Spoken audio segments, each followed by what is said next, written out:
If you clicked on this video, you might be thinking that this is a strange topic to talk about. And for some of you, this might not seem like a big deal, but for others, it's a huge deal. Friendships, for me, have proved to be invaluable. They are so important in my life. They have been a big factor in my life and have helped me through a lot of things. And it's also been one of the hardest things to cultivate. I'm socially anxious and I'm also an introvert. So yeah, friendships are hard. Before we get into everything I want to talk about today, I want to welcome those of you who are new here. My name is Bridget. On this channel, you'll find me talk a lot about social anxiety, general anxiety, other mental health related things, and I talk a lot about introverts because I myself am an introvert. So if any of those topics are of interest to you, make sure you go check out some of my other videos as well. Don't forget to like this video if you found it helpful or useful. Comment below what you'd like to see more from me, and subscribe if you're not already subscribed. So let's get into the video. I'm assuming most of you know how important friendships are. You think about the friends in your life and how much you care about them and how much they've helped you and how much they've supported you and were there for you in times where you really needed it. Yeah, that's the same for me, and I would assume it's the same for most people. But there are a ton of people who are super lonely, who don't have friends, who suffer with social anxiety and find it extremely difficult to make friends. When I met that first friend, I don't really remember too much about that experience, how I met that individual, but I remember really resonating with that person. I remember connecting with them very well.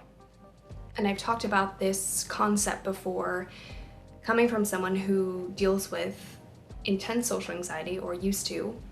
I don't feel the need to speak up or talk to an individual unless I'm extremely comfortable with them.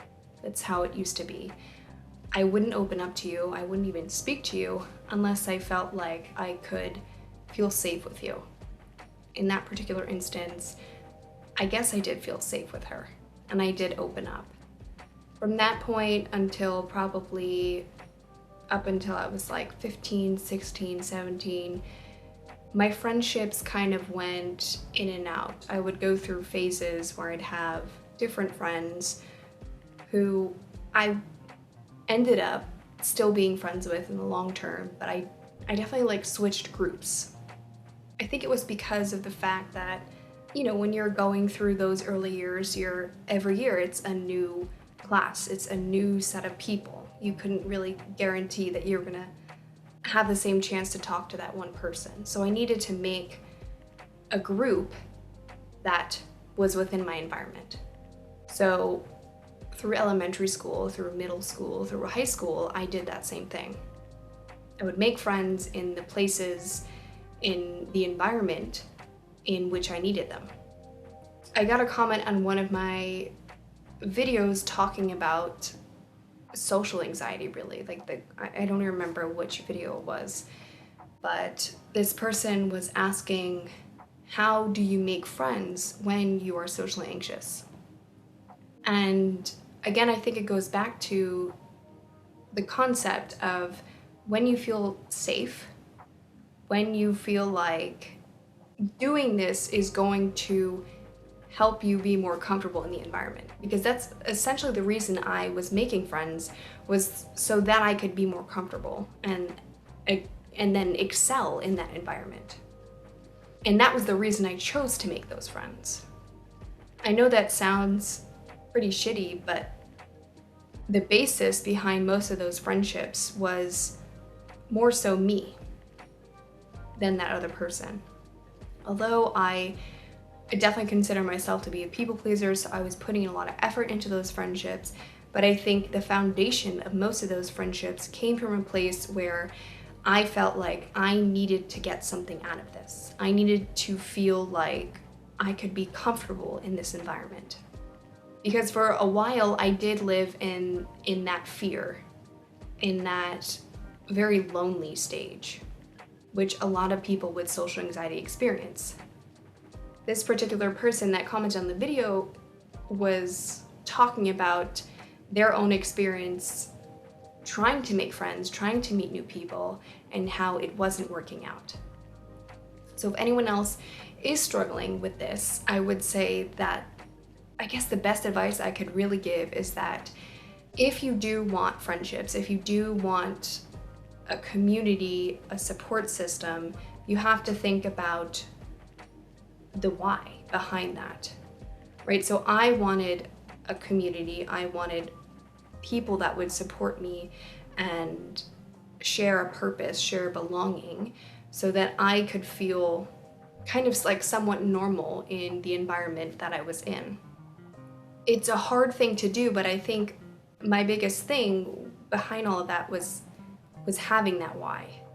It was I needed to have a support system in order to get to where I ever wanted to go. But here's the thing. Those early years, they're kind of easy. You see a lot of the same people, unless you're changing environments a lot, you're moving a lot, you're growing up not in the right circumstances. So I can only speak on how I had that experience because I was fortunate enough to not move throughout most of my childhood. Up until I was like 18, I was living in the same town my entire life, so I knew all those people. It was very easy for me. But I can speak on the fact that I have changed environments, right? So I know what it's like to pick up and go to an entire different place and start over. And it is extremely difficult. So when I moved cities, I moved states even for my college, it was an entirely new place, right? Entirely new set of people, a huge school, and I was just unfamiliar with everything. I remember being in this like state of bliss a little bit. Like I was just so excited to be there, and I wasn't necessarily thinking about how difficult it was going to be making friends again. The first day came, everyone moved in, and all of that anxiety of getting things organized and in place and ready to go, ready to start, that kind of set off. And then the anxiety of, oh my God, I don't know anybody here. My roommate at the time, she just didn't seem like she wanted to have anything to do with me, which was fine. But I remember that first night, I was like, I need to do this. I need to do this now or I'm doomed. And I was walking up and down the halls of my dorm room and just like pacing. Some girls had their doors open and I would see like groups of people, and I was just like walking back through the halls and just like, ugh. Like I remember the feeling of everyone's already together, and if I don't make a move, like, I don't know, I just felt so lonely and hopeless, and I kept thinking about like, why am I like this way? And I brought that self-esteem down. I knew, again in the back of my head, the why. And so I finally, after like 20 minutes of just walking up and down the halls, I walk into one of the girls' rooms and I introduced myself. I was like, hey, I live in blah, blah, blah, and my roommate's not around and she doesn't really seem like she wants anything to do with me, so this is me, and that's it. I ended up becoming friends with these girls, and one of them in particular, the entire college experience. And so I remember it so well because I couldn't believe how much anxiety I built up and how much just this thought of like, I'm so weird or I'm so awkward or no one's gonna like me. I put this in my head, and then when I actually went to do it, I'm like, okay, you know, people are welcoming, they are supportive, and they understand. And so I think that's a big part of making friendships is, at least for someone with social anxiety, you get in your head a lot about how this introduction might be or how you might look in this introduction, and it's really, really not the case. In my experience, most of the times that I have put myself out there and maybe done something stupid, it never played out the way I thought it would. Most of the time, people are understanding and they get it, right? It's a part of being human. And I think with anxiety in general, we build stuff up and we stop ourselves from doing the things, and we turn positive situations into negative situations, and we build this whole scenario in our head that is completely false and oftentimes debilitating. And I know at times it certainly has been for me, but I think for the most part, the biggest part of getting over that, trying to make friends, is really trying to understand how you work and, why you think the way you do, right? It's not about you, it's about how you think the world perceives you. And that was a pivotal moment in how I saw myself and how I saw the world around me. I understood that people were a lot kinder than you think. And there are people out there that are like you. There are people out there who understand you. I also just want to quickly talk about something that I've mentioned in a few videos, but if you've never seen those, I think it's important, especially if you are someone who deals with social anxiety. I have made a conscious choice to befriend certain individuals that are more extroverted. And that has proven to be very helpful for me because those individuals will most of the time introduce me to more people and more people and more people, and my circle becomes bigger. It's like a little hack because I have to try less and put myself in those uncomfortable situations less, and it pays off. It's like kind of like investing and you seeing your returns years and years later. I put myself in an extremely uncomfortable situation introducing myself to these girls, and I had made plenty of friends thereafter because of it. So yes, it does kind of make you a little bit more dependent on that individual, which I've noticed over the years has become a little bit problematic, and I've made the adjustments to fix it and put myself in those uncomfortable situations again.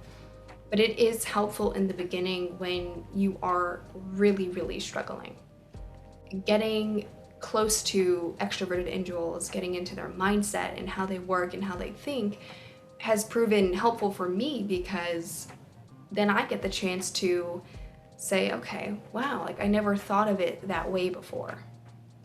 I think the biggest takeaway, if you are someone who struggles with friendships, even though you value friendships and you know how important they can be, I think the biggest takeaway is really trying to understand yourself. How willing are you to show up for yourself? How important are you? If you see yourself in a high regard, you will put yourself out there. You will show up for yourself. You will put yourself in those uncomfortable positions, even though it's scary and overwhelming and sometimes frustrating. You will mess up, you will look stupid, you will do a lot of things. But at the end of the day, if you didn't do that, you wouldn't have that support system. You wouldn't have the people in your life who are very much like you and who acknowledge how you feel and want you to be a better version of yourself. So don't look at it as people will reject me, people won't like me, I'm not valuable, I'm not worthy. Look at it as I am worthy, I am valuable, and if I put myself in positions and show my value, it will pay off. Like it's kind of like sales. You make a lot of offers, not everyone accepts the offer. You don't always make the sale, But when you do find the right person and you do make the sale, it pays off.